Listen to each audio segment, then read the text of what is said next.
Good morning students, myself Jagriti Gosai and welcome to the online class of chemistry.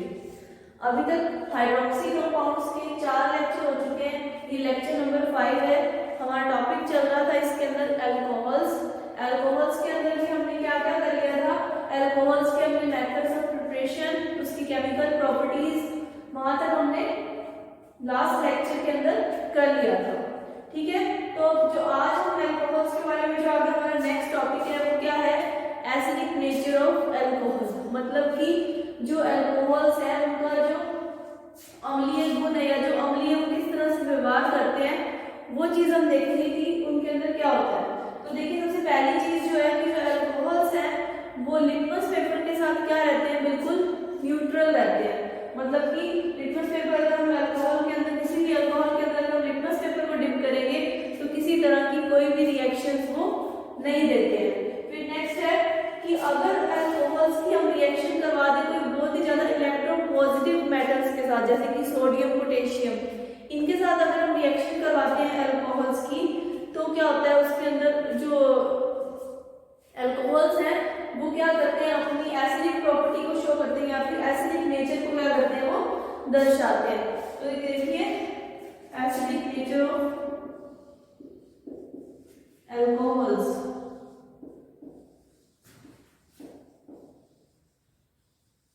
मतलब कि alcohols का अम्लीय गुण। तो उसके अंदर पहली चीज तो मैंने आपको बताई क्या कि लिटमस पेपर के साथ तो वो क्या रहते हैं, न्यूट्रल रहते हैं। मतलब किसी तरह का लिटमस पेपर को वो चेंज नहीं करते। लेकिन नेक्स्ट क्या बताया, फर्स्ट तो यही था कि neutral with litmus paper, litmus paper के साथ तो क्या है, वो न्यूट्रल रहते हैं। फिर नेक्स्ट क्या है कि अगर उनका हम रिएक्शन करवाते हैं ऐसे इलेक्ट्रोपॉजिटिव मेटल्स के साथ, जैसे कि सोडियम, पोटेशियम, तो क्या करते हैं, तब वो क्या हो जाते हैं, अपना एसिडिक नेचर या अपना एसिडिक व्यवहार दिखाते हैं। और यही रिएक्शन किसके लिए यूज करते हैं, अल्कोहल्स को टेस्ट करने के लिए इस रिएक्शन का यूज किया जाता है। किसकी, जो एसिडिक नेचर वाली रिएक्शन है। तो देखिए क्या है, अगर ये रिएक्ट करता है, जैसे मान लीजिए acidic nature with electropositive metals like sodium या फिर पोटेशियम। तो इसकी रिएक्शन देख लीजिए, हमने कोई भी अल्कोहल लिया और उसकी हमने रिएक्शन करवा दी सोडियम के साथ, तो ये यहाँ पे बन जाएगा 2RONA, सोडियम एल्कोऑक्साइड बन जाएगा। और इसी रिएक्शन को हम यूज करते हैं किसके लिए, अल्कोहल्स, किसी ग्रुप के अंदर अल्कोहल प्रेजेंट है, अल्कोहल ग्रुप प्रेजेंट है, अल्कोहल ग्रुप की प्रेजेंस के लिए हम ये टेस्ट करते हैं किसका, अल्कोहल्स का, कि किसी भी कंपाउंड के अंदर अल्कोहल प्रेजेंट है या नहीं है। ये टेस्ट करने के लिए हम इस रिएक्शन को यूज करते हैं। हमने अल्कोहल लिया, सोडियम के साथ रिएक्शन करवाई, तो ये बन गया सोडियम एल्कोऑक्साइड बन गया। ठीक है, इसके बाद जो नेक्स्ट हमारा टॉपिक है, देखिए आज का अल्कोहल्स के अंदर, तो अभी तक जो हमने मेथड्स ऑफ प्रिपरेशंस देखे या फिर केमिकल रिएक्शंस देखी है, जितनी भी वो केमिकल रिएक्शन हमने देखी है सारी मोनोहाइड्रिक अल्कोहल, मतलब कि ऐसे कंपाउंड्स जिनके अंदर एक ही OH ग्रुप प्रेजेंट था। लेकिन जो नेक्स्ट हमारा टॉपिक है उसके अंदर जो टॉपिक है वो है हमारा डाइहाइड्रिक अल्कोहल्स। अब डाइहाइड्रिक अल्कोहल्स का मतलब कि ऐसे कंपाउंड जिसके अंदर क्या है, 2 OH ग्रुप प्रेजेंस होंगे। तो जब 2 OH ग्रुप प्रेजेंट होंगे तो ऐसा कोई डाइहाइड्रिक अल्कोहल का हमारे पास एग्जांपल है, तो वो क्या है, ग्लाइकोल या फिर डाइइथाइलिन ग्लाइकोल।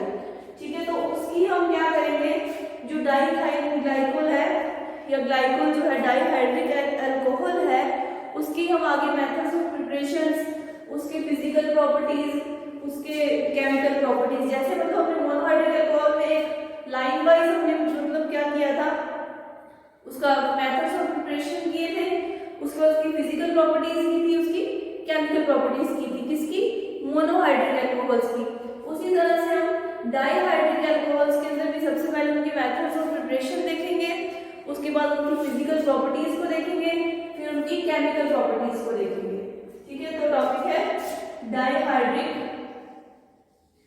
अल्कोहल्स। डाइहाइड्रिक मतलब कि compounds having 2 OH group, 2 OH group जिनके पास 2 OH ग्रुप होंगे, ठीक है।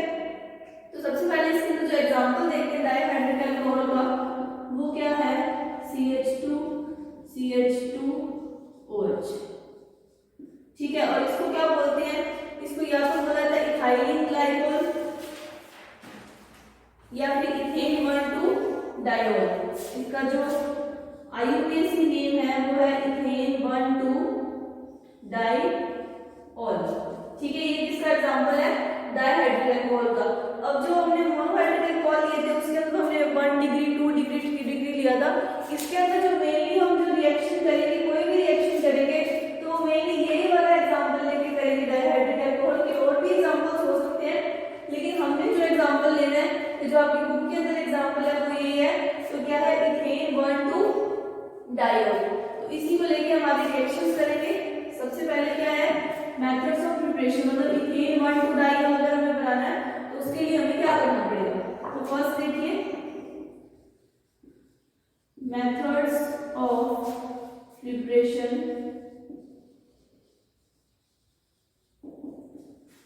ऑफ इथेन 1,2 डायोल, या फिर इसको ग्लाइकोल भी बोलते हैं।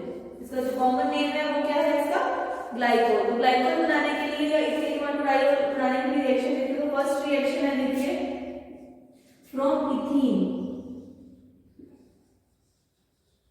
इथीन से रिएक्शन जब आगे कैसे क्या बनेगा, इथेन 1,2 डायोल बनेगा। तो देखिए हमने क्या लेना है, इथीन लेना है, CH2 डबल बॉन्ड CH2। अब इसके अंदर इथीन के अंदर साथ में क्या लेंगे, बेयर्स रीजेंट लेंगे। अब जो ये बेयर्स रीजेंट है ये क्या होता है, ये होता है 1% सॉल्यूशन ऑफ अल्कलाइन KMnO4। क्या होता है bears reagent, 1% alkaline KMnO4, 1% alkaline KMnO4, मतलब कि 1% विलयन किसका, क्षारीय KMnO4 का, 1% अल्कलाइन KMnO4। अब इसकी जब हम रिएक्शन करवाएंगे तो यहाँ पे हमें क्या मिल जाएगा, ग्लाइकोल मिल जाएगा, ठीक है। तो अब इसकी हम रिएक्शन देखते हैं।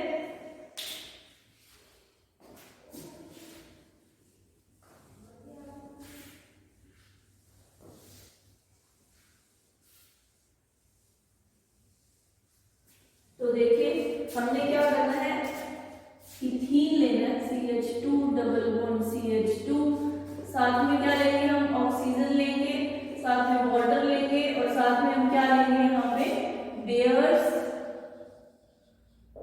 रीजेंट लेंगे, ठीक है। बेयर्स रीजेंट लिया हमने, तो हमारे पास यहाँ पे क्या आ जाएगा, CH2 OH और यहाँ पे OH।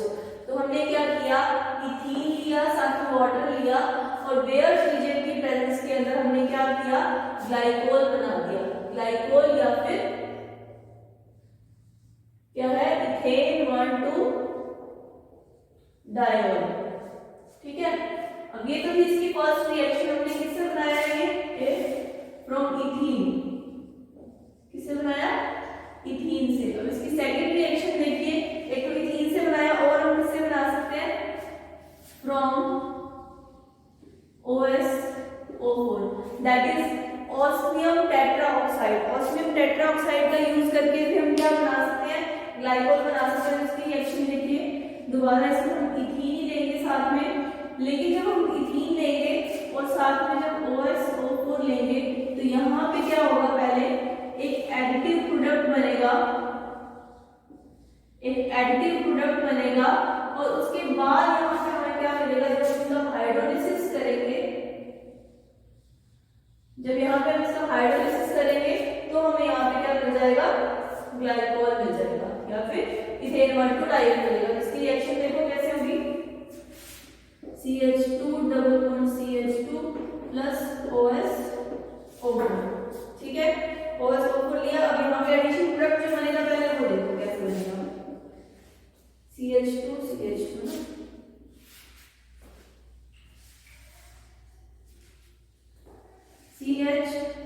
CH, यहाँ पे हम क्या ले लेते हैं O, OS। ये क्या होगा, पूरा का पूरा जो OSO4 ऑस्मियम टेट्रा ऑक्साइड है वो इसके अंदर आके जुड़ जाएगा और एक क्या बनेगा, एडिटिव प्रोडक्ट इसको बोलेंगे, वो बन जाएगा। अब इसका हम क्या करेंगे, हाइड्रोलिसिस करवाएंगे। तो हाइड्रोलिसिस H3O पॉजिटिव की प्रेजेंस में या H2O की प्रेजेंस में करवा सकते हैं, H3O+ या फिर H2O कुछ भी ले सकते हैं। तो अब देखिए यहाँ पे क्या होगा, हमारे पास जो ये बॉन्ड ब्रेक होगा वो यहाँ से ब्रेक होंगे। कहाँ से ब्रेक होंगे, यहाँ से ब्रेक होंगे।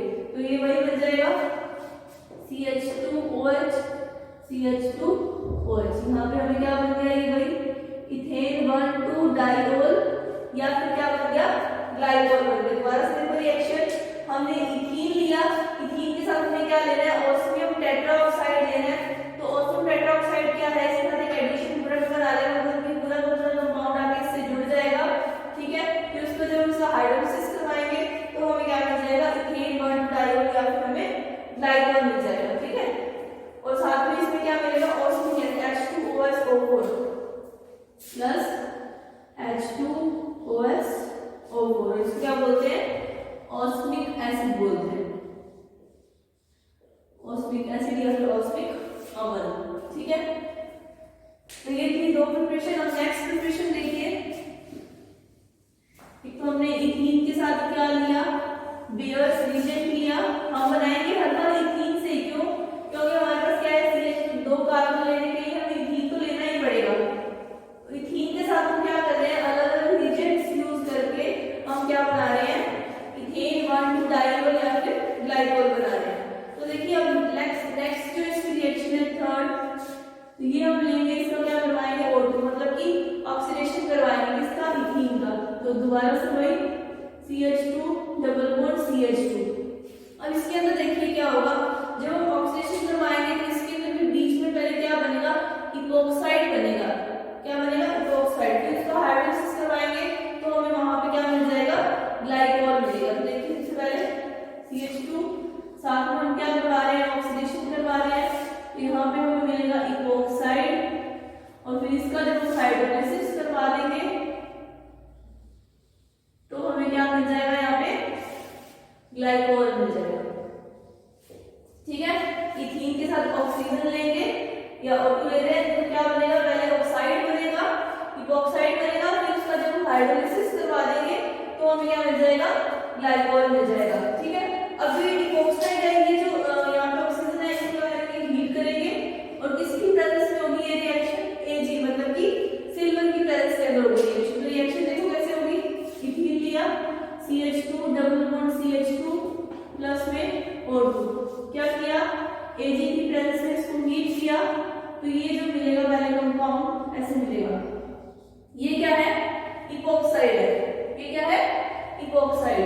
जब इसका जब हम क्या करवा देंगे, हाइड्रोलिसिस, तो हाइड्रोलिसिस करवाते हैं H3O+ या फिर H2O की प्रेजेंस में, तो हमें जो यहाँ पे कंपाउंड मिलेगा वो क्या मिलेगा, CH2OH, CH2OH क्या मिल जाएगा हमें, इथेन 1,2 डाइओल या फिर ग्लाइकोल मिल जाएगा। अब देखिए यही सेम रिएक्शन ऑक्सीजन के साथ, इसके अंदर हम क्या करें, ये वाला जो रिएक्शन का पार्ट है ये हटा दें, वही चीज मतलब इसका जो फोर्थ पार्ट है इथीन लेंगे, लेकिन अब की बार हम क्या लेंगे, या तो हम पर बेंजोइक एसिड ले सकते हैं या फिर हम पर ट्राइफ्लोरोएसिटिक एसिड ले सकते हैं। तो उनके साथ जब हम रिएक्शन करवाएंगे तभी हमें जो कंपाउंड मिलेगा वो यही मिलेगा, क्या, ये बोर्ड यहाँ पे भी आएगा, तभी हमें बीच में क्या मिलेगा, जो एडिशन प्रोडक्ट मिलेगा वो इपोक्साइड या फिर क्या मिलेगा, इसको बोलते हैं इपोक्सी इथेन या फिर ऑक्सीजन मिलेगा। और फिर उसको हाइड्रोलिसिस करवा देंगे तो हमें क्या मिल जाएगा, ग्लाइकोल मिल जाएगा, इथेन 1,2 डाइओल। लास्ट रिएक्शन इसकी देखो एक और, इसकी नीचे कर देते हो, CH2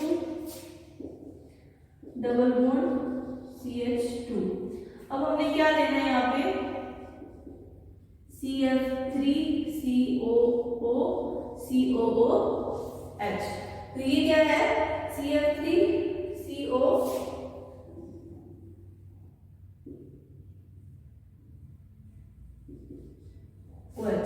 ये क्या है, पर ट्राइफ्लोरोएसिटिक एसिड है। जब इसकी प्रेजेंस के अंदर हम रिएक्शन करवाएंगे तो सेम हमें यहाँ पे तो क्या मिलेगा, ये CH2CH2O मिलेगा। यहाँ से बॉन्ड ब्रेक होगा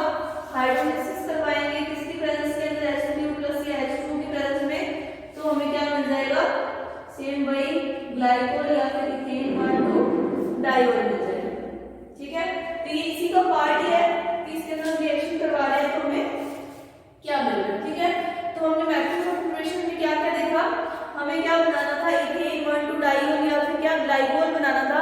तो ग्लाइकोल बनाने के लिए हमने क्या यूज किया, इथीन यूज किया, लेकिन इथीन के साथ हमने अलग अलग रिएजेंट्स को यूज किया। तो फर्स्ट जो हमने रिएजेंट यूज किया bears reagent, that is 1% alkaline KMnO4। ठीक है, उसके बाद नेक्स्ट हमने क्या यूज किया, ऑस्मियम टेट्रा ऑक्साइड। उसके बाद हमने क्या करवाया, इथीन का ऑक्सीडेशन करवाया, किसकी प्रेजेंस के अंदर, सिल्वर की प्रेजेंस के अंदर।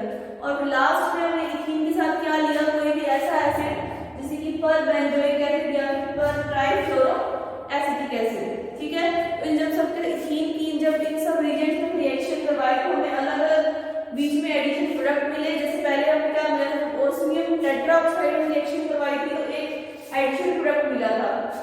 लेकिन जब हमने इसकी रिएक्शन किसके साथ करवाई, पर ट्राइफ्लोरो एसिटिक एसिड के साथ करवाई तो हमें बीच में क्या मिला, यहाँ पे इपोक्साइड मिला या इपोक्सी इथेन या ऑक्सीडेन, तीनों इसी के नाम है, क्या इपोक्साइड या फिर इपोक्सी इथेन या फिर ऑक्सीडेन, तीनों इसी के नाम है, ये मिला। और जब हमने इसको हाइड्रोलाइसिस करवा दिया तो उससे हमें क्या मिल गया, इथेन 1,2 डाइओल या फिर ग्लाइकोल, जो हमें कंपाउंड हमारा चाहिए था वो हमने बना लिया।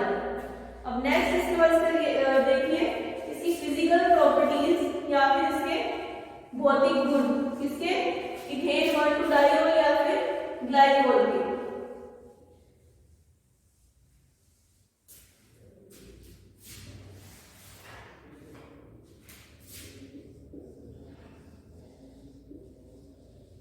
Physical properties of glycol. तो देखिए ग्लाइकोल अल्कोहल में जैसे हमने नॉर्मल में प्रॉपर्टीज पढ़ी थी कि उनका बॉइलिंग पॉइंट हाई होता है और उनकी सॉल्युबिलिटी वाटर में होती है, तो उसी के अकॉर्डिंग जो ग्लाइकोल है उसके अंदर थोड़ा सा कुछ चेंज आएगा। तो देखिए सबसे पहले क्या है कि ये कलरलेस लिक्विड होता है, मतलब इसका कोई किसी तरह का रंग नहीं होता, रंगहीन होता है। सिरपी लिक्विड, सिरपी का मतलब कि जो इसका जो डेंसिटी होती है मतलब कि बहुत ही गाढ़ा होता है, जैसे कि हमारा जो खांसी वाला जो सिरप आता है वो गाढ़ा होता है, उस तरह से क्या एक तरह का सिरपी लिक्विड होता है, सिरप की तरह होता है ये। और इसके अलावा क्या है, स्वीट टेस्ट, मतलब कि टेस्ट के अंदर क्या होता है, ये थोड़ा मीठा होता है। उसके बाद इसका बॉइलिंग पॉइंट कितना होता है, 197 डिग्री सेल्सियस। तो देखिए सबसे पहले क्या है कि ये कलरलेस है, स्वीट इन टेस्ट मतलब खाने में स्वाद इसका मीठा है, बॉइलिंग पॉइंट इसका है 197 डिग्री सेल्सियस। ठीक है, और ये कैसा है, सिरपी लिक्विड है, सिरपी लिक्विड। ठीक है, तो ये हो गई इसके बाद। उसके बाद क्या है कि ये क्या है, पानी में इथेनॉल में, मतलब कि वाटर के अंदर तो ये मिसिबल है ही, मतलब कि पूरी तरह से ये घुल जाता है पानी के अंदर भी और अल्कोहल के अंदर भी, इथेनॉल के अंदर भी घुल जाते हैं। लेकिन ये किसके अंदर इनसॉल्युबल होता है, मतलब किसके अंदर ये अविलीय होता है, ईथर के अंदर।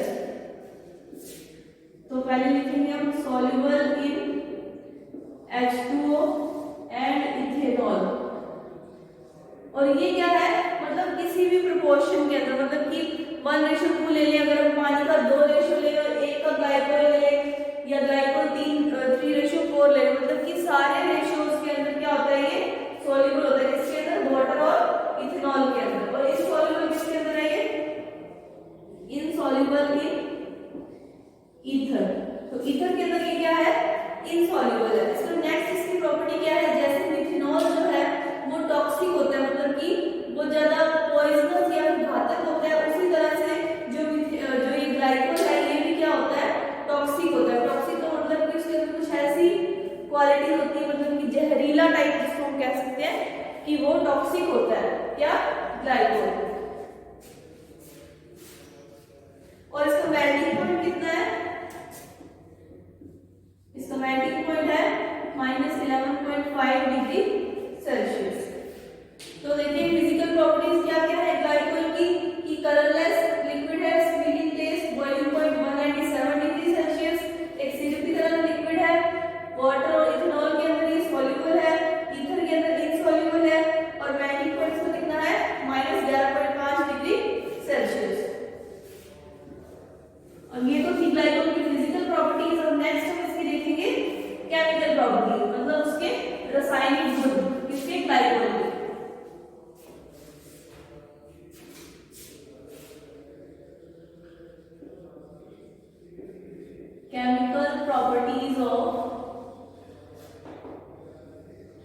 ग्लाइकोल।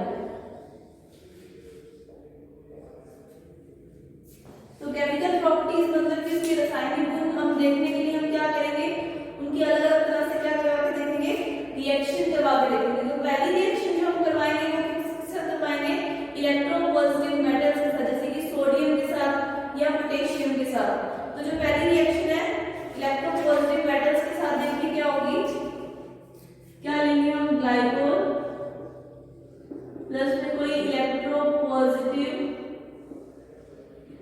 मेटल ले लेंगे। तो यहाँ पे हमें क्या मिलेगा, इलेक्ट्रोपॉजिटिव कोई भी मेटल लेते तो पहले हमें क्या मिलेगा, ग्लाइकोलेट। कौन सा, मोनोग्लाइकोलेट। फिर जब दोबारा रिएक्शन करवाएंगे तो यहाँ पे हमें क्या मिल जाएगा, डाइग्लाइकोलेट मिलेगा।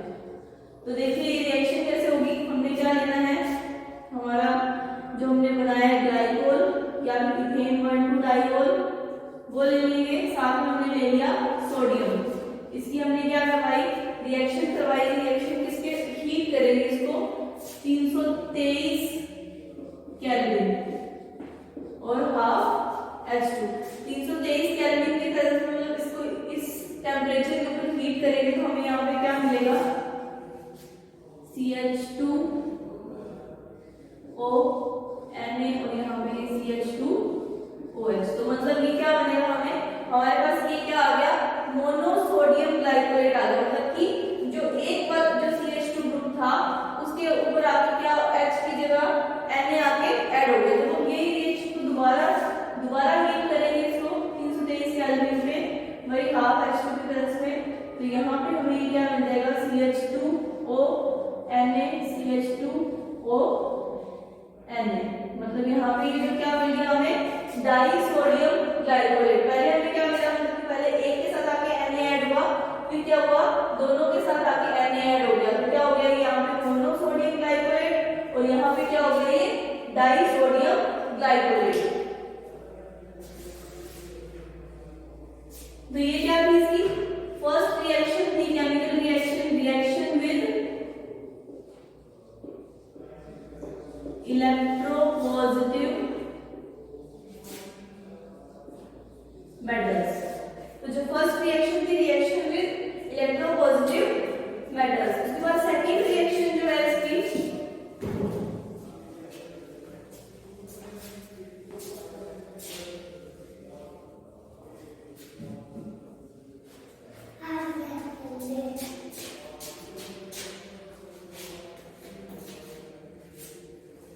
तो देखिए इसकी सेकंड रिएक्शन है रिएक्शन विद हैलोजन एसिड्स। अब हम क्या करेंगे, ग्लाइकोल की रिएक्शन किस साथ करवाएंगे, हैलोजन एसिड के साथ, मतलब कि HCl के साथ। देखिए एग्जांपल करवाएंगे तो क्या होगा, वही ग्लाइकोल लेंगे CH2OH CH2OH किसके साथ, HCl के साथ, और साथ में हम क्या लेंगे, टेम्परेचर 433 केल्विन। मतलब इस टेम्परेचर पे इसको हीट करेंगे तो हमारे पास क्या आएगा, CH2Cl CH2OH। सबसे पहले हमारे पास जो ये कंपाउंड आएगा, ये क्या आएगा, 2-क्लोरोइथेनॉल, या फिर इसको क्या बोलेंगे, इथाइलिन क्लोरोहाइड्रो। अगर हम इसका लिखें तो हमारे पास क्या आएगा, ये 2-क्लोरोइथेनॉल आएगा। अब दोबारा जब हम ये रिएक्शन दोबारा करेंगे तो देखिए यहाँ पे क्या है, H2 निकलेगा। दोबारा ये रिएक्शन कितने, 473 केल्विन पे। दोबारा जब हम इसको हीट करेंगे HCl की तरह से, यहाँ पे हमें ये क्या मिल जाएगा, CH2Cl CH2Cl। तो हमें पहले यहाँ पे क्या मिला, ये 2-क्लोरोइथेनॉल मिल गया। अब यहाँ पे हमें क्या मिला, ये 1,2 डाइक्लोरोइथेन मिल गया। हमने क्या किया, ग्लाइकोल लिया, उसको हमने रिएक्शन करवाई। रिएक्शन कोई भी हैलोजन एसिड, मतलब कि HCl ले सकते हैं, HBr ले सकते हैं, HI ले सकते हैं। तो जो हमने HCl के साथ रिएक्शन करवाई उसको इस टेम्परेचर पे 433 केल्विन पे जब हमने इसको हीट किया तब हमें क्या मिल गया, पहले मिला हमें 2-क्लोरोइथेनॉल मिला।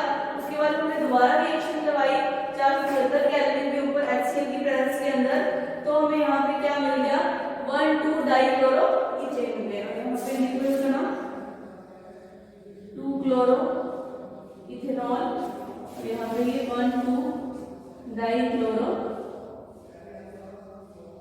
इथेन साथ में प्लस H2। ठीक है, तो ये इसकी सेकंड केमिकल प्रॉपर्टी है, सेकंड इसकी रिएक्शन थी। और देखिए अगर यहाँ पे हम HCl की जगह क्या ले लें, HI ले लें, ग्लाइकोल में हम क्या ले लें, HCl की जगह HI ले लें, तो रिएक्शन क्या होगी, थोड़ी सी डिफरेंट होगी। तो देखिए CH2OH CH2OH।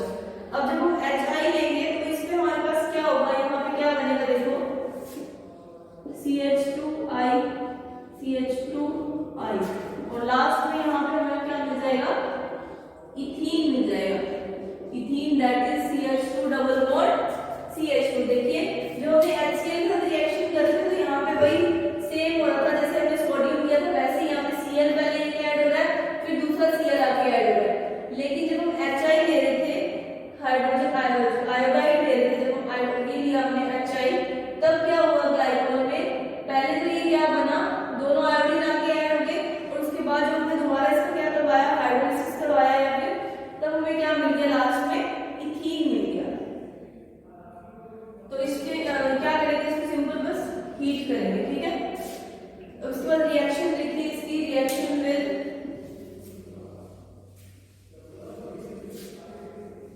इसी के अंदर ही है, ये इसी का पार्ट है।